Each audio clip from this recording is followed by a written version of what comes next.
Uwi tayo sa bahay para magluto na ng burat aso. Ay, mali pala. Nakadrugs ka ba? Hoy, bad yun ha.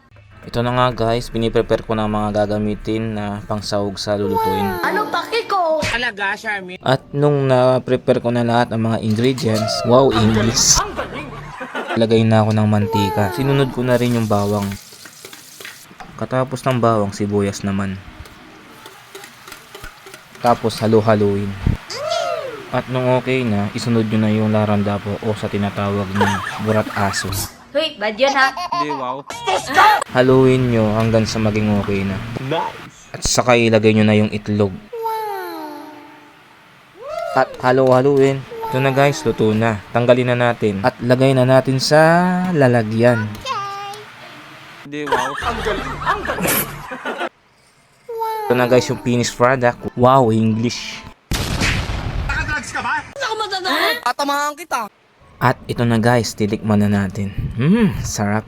Ganito pala yung lasa ng burat aso. Hoy, bad yun ha. Larandapo pala. Nakadrugs ka ba? Yun lang guys. Follow my page. Bye-bye. Be coming to me now. Pikachu.